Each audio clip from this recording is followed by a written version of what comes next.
a welcome guest. Alphino looks just about ready to leave you behind. We mustn't dally here any longer, Lavenza. If Beck Lug is to hear the truth of our travails in the first, you of all people should be present.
I'm sorry. You mean to tell me not only that the return of night was your doing, but that you hail from another world as well?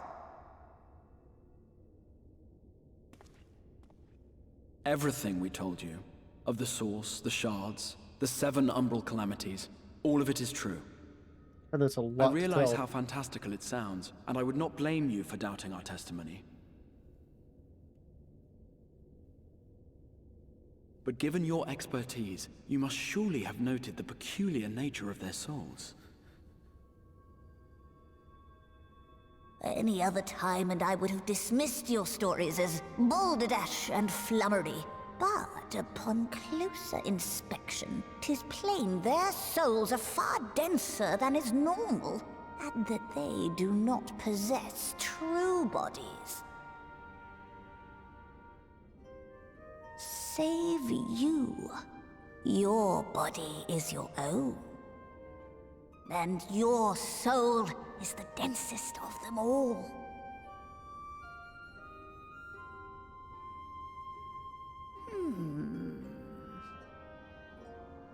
As I said before, were it not for their heroism, the skies over Norvrant would still be awash with light, the realm yet at the mercy of Vorthri and the Sin Eaters.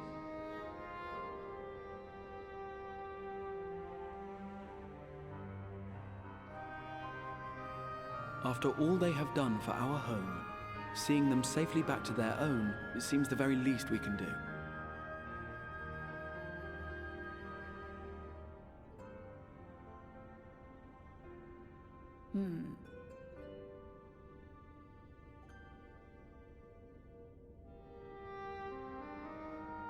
Your tale is intriguing.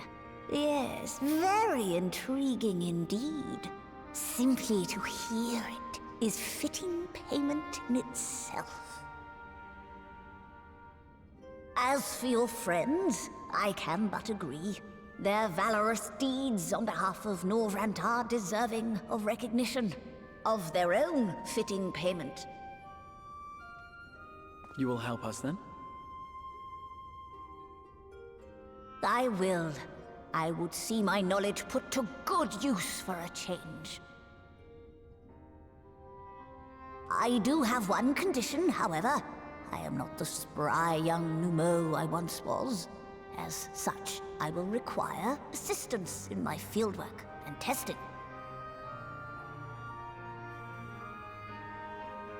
It would be our pleasure. We'll be laboring for our own benefit after all.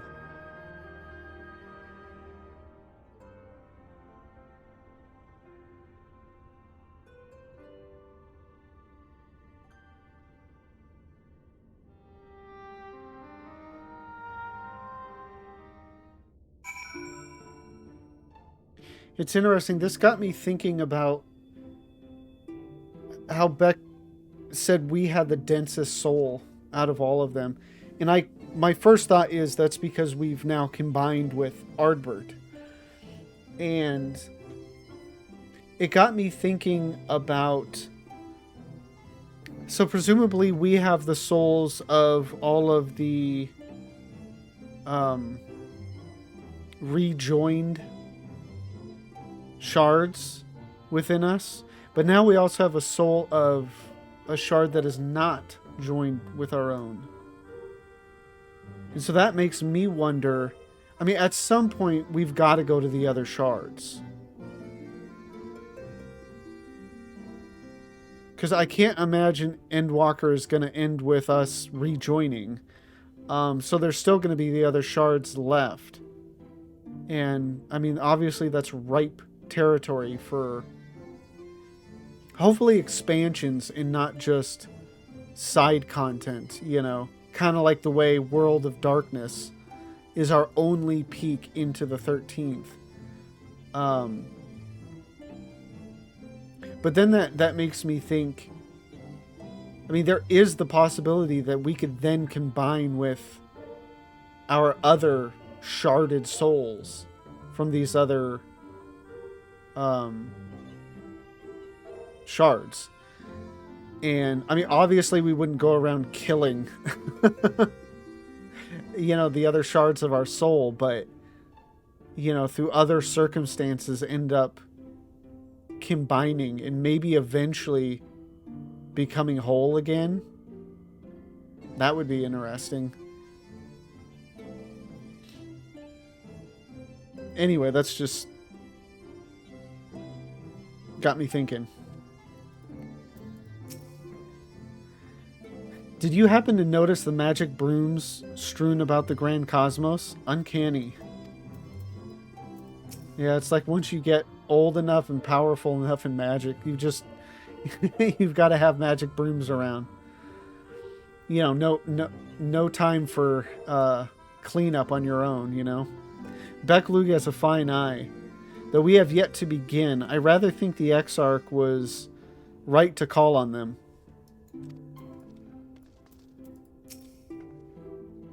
I sometimes forget we're not truly here in the first. It will be good to be whole again. Yeah, I can imagine. Fortunately for us, Beklug is of a mind to see you and your fellow scions justly compensated for your efforts.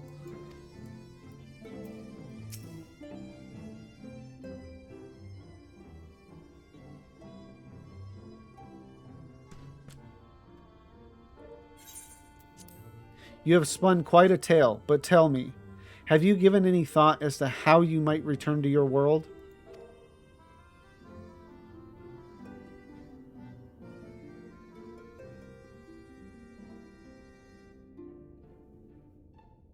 White Orosite, you say? An intriguing proposition, but one which fails to account for the present state of your souls. They have become highly charged, likely as a consequence of having maintained tangible forms for so long. In such an energetic, unstable state, there is no telling what may happen to their souls within the Orosite. They could very well become immutable to transference, never to be restored to their bodies. Ooh, that's no good. Then, would it be possible to force our souls into a state of dormancy prior to transference? In theory, yes, but the soul is not a candle to be snuffed out and relit on a whim. Well, that sounds ominous. What exactly would rendering our souls dormant entail? In order to maintain a corporeal form, your souls constantly draw ether from your surroundings. This process must be halted and the resulting surfeit of ether removed.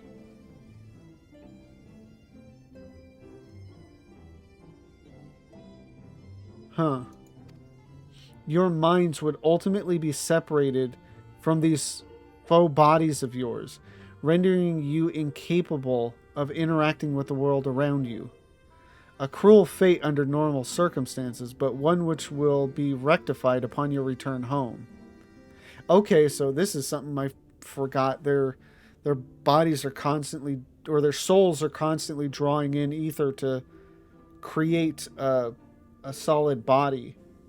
And then they would need to let go of that, I guess, to be able to be put into Orosite.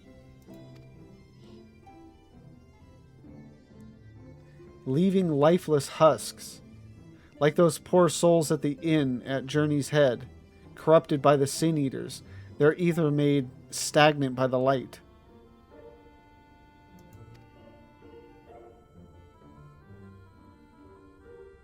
Corrupted? Stagnant? Might I see these unfortunate individuals? Why? Do you think you might be able to help them? I might, or I might not. But I shan't know for sure until I have seen their condition firsthand.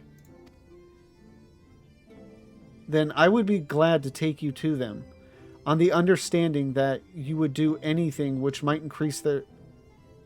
Oh, you won't do anything which might increase their suffering. It was my faith in man I lost, not my compassion. Well, I see no need for all of us to accompany you. While you escort our guests to the inn, I will assist Urianger in creating the requisite Orosite. I believe my talents would be better applied to that endeavor as well. Might I leave the three of you to assist Beck-Lug as necessary? Let us make for Almarang then.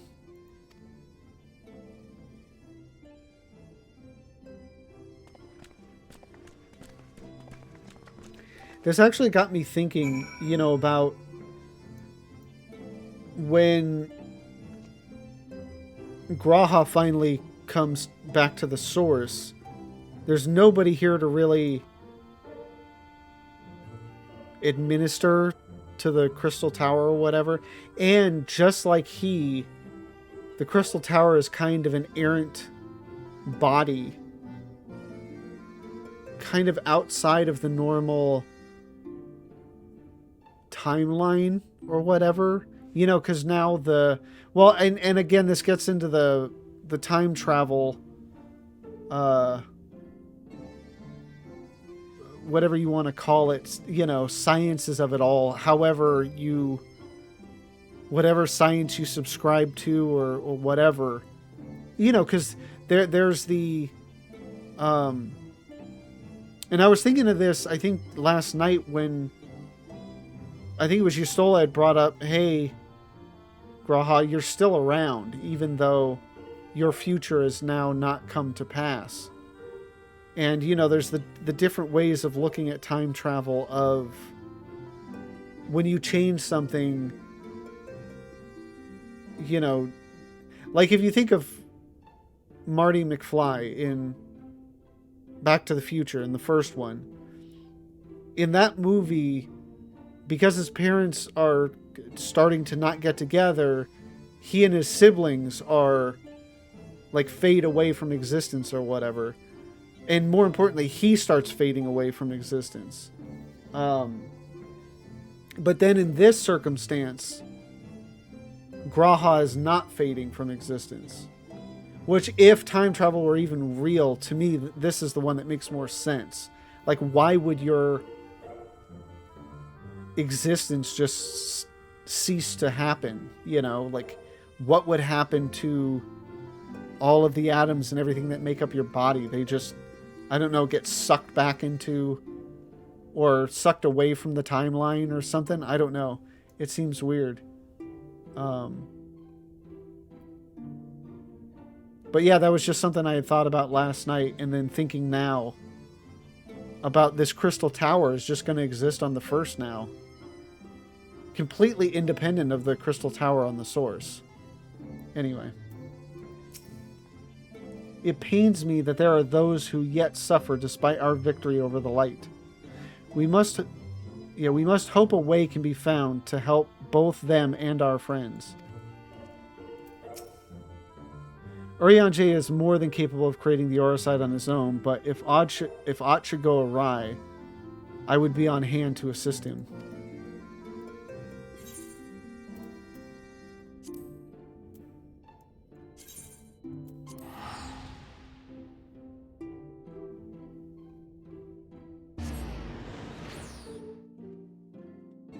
I find that time travel stuff interesting.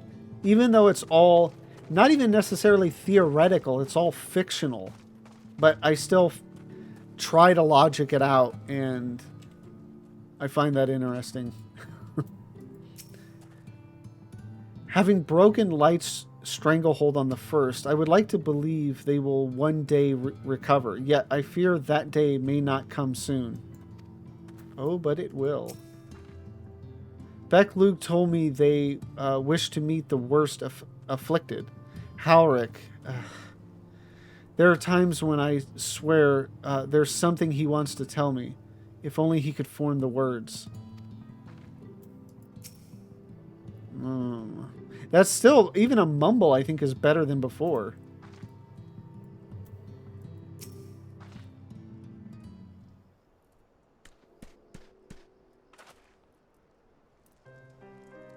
So this is Halric, is it? Yes, his etheric balance leans perilously toward the light. Toward stasis. What do you suppose will happen to him? Not too bright, are you, boy? The same as all poor souls corrupted by the light. He will become a sin-eater. You don't know that. We've defeated the wardens and banished the light from the night sky. Halric was completely unresponsive before, but now...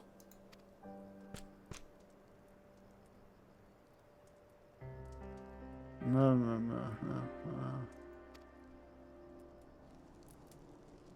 Then perhaps there is yet hope. If I may, there is a treatment I wish to administer to the patients. What sort of treatment? In the course of my studies of the source, in the course of my of the soul, in the course of my studies of the soul, I once created a tonic which could temporarily stimulate the ether in one's body. After some refinement, it came to be used by the Knights of Verbert. Then for far darker purposes.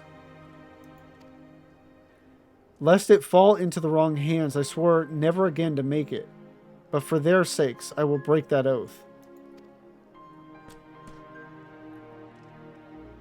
It is not like to reverse the stagnation, mind you, but it should offer some measure of relief.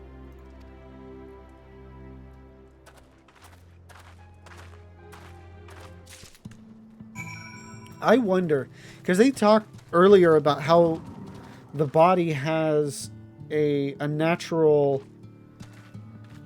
I don't know if you want to call it desire or whatever, for equilibrium. And because there was so much light on the first, the body just couldn't do that. But I wonder what would happen if you were just to suffuse the body with a lot of the other elements. Would the body still then try to go toward equilibrium and just shed the light to kind of try to fit in all of the other elements? I don't know. I mean, if that were the case, I think they would have tried it. Or the writers just aren't as smart as I am. Come, let us see what effect my tonic will have on their ether, if any.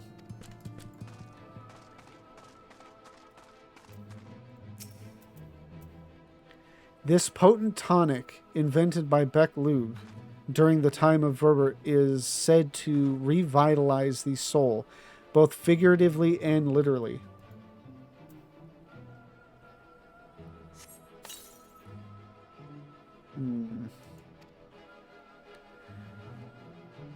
Todd stares blankly at you. It would seem the tonic has had no effect.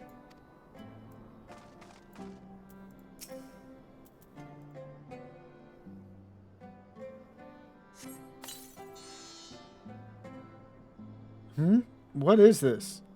Warmth. I feel it in my chest.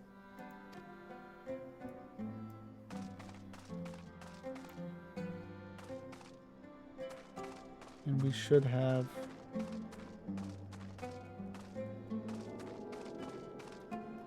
Because I think I see Alphino. Yeah, okay, the two of them are there. I'll talk to them real quick. Leave this one to me, Lavenza. Please let this work.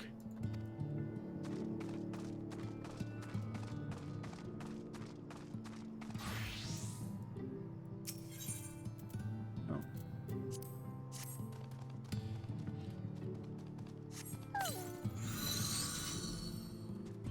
I feel warm in my legs. They don't feel as heavy. So it tends to work better on people that are less afflicted. At least that's my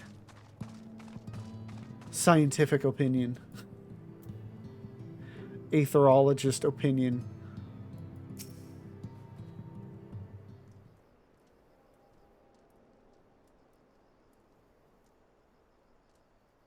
Now then, have you noted any change in the patients? A notable rise in body temperature and increased motor function, in most of the patients at least. The more severely afflicted show no response. As I feared then. 'Tis true that with the restoration of night, the corrupting influence of light will no longer grow. And yes, their bodies will naturally return to equilibrium given time. Okay. Which, then again, like I was saying, couldn't you kind of force the process a little bit quicker by applying other elements? But this holds true only for their corporeal aether. Their incorporeal aether, that of the soul, is not so easily mended. Ah, okay. Which is why those in the later stages of corruption, like Halric, appear unaffected by your tonic. Precisely.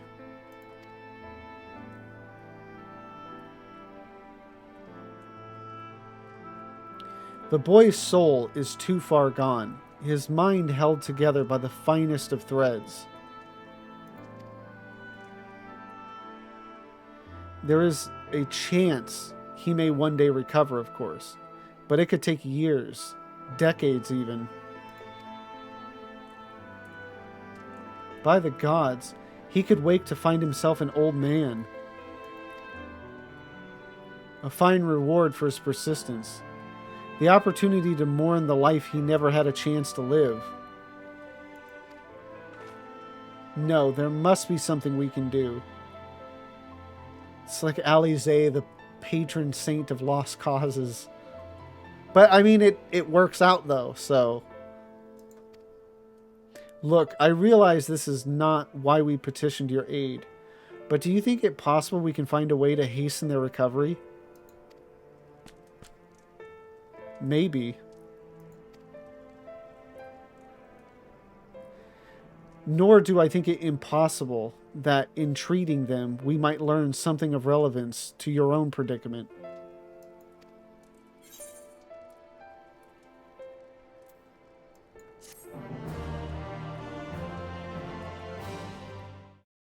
Thank you for watching this video.